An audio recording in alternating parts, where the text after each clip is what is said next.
Hi everyone, I wanted to tell you a little bit about Fred. Fred is one of our witness protection cats. Fred actually was brought to us by the U.S. Fish and Wildlife Services, and he ended up being found in a Little Rock house. Fred was jerked around, pulled off of beds by a leash, just being hit in the face and mistreated and abused. We were able to loan him into the vet hospital. He went in there for quarantine, and the vet was able to get blood from him and make sure his calcium levels were good, which is something we always are concerned about whenever these animals are ripped from their mothers when they're first born. His demeanor at the time is very feisty. You can tell he has instinct of tiger. Stalk attack, that's his favorite game in the whole world. He loves to play red light, green light, and he is doing very, very well. We were pleased to hear that he probably was fed at the time rats.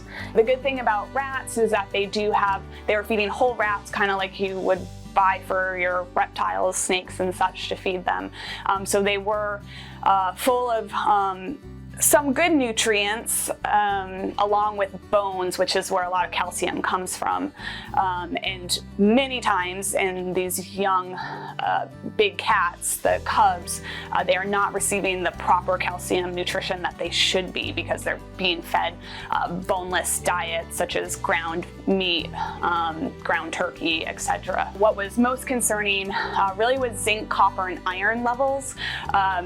For his size, and as he continued to grow, he would need to reach, I think it was his copper levels, somewhere between like 60 to 90 rats a day, which clearly I doubt he was getting. Fred today is thriving.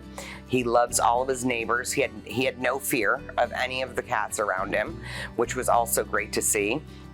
And even a full-grown lion, Samira, he loves running up and down the enclosure with her. I think he's just going to thrive at the refuge. You know, when they are rescued young enough, it is definitely rescue to refuge where they get to have a long, fulfilled life here at the sanctuary. That's the great thing about true sanctuaries, is that we provide those things for the animals. Fred's future looks really bright here at Turpentine Creek Wildlife Refuge.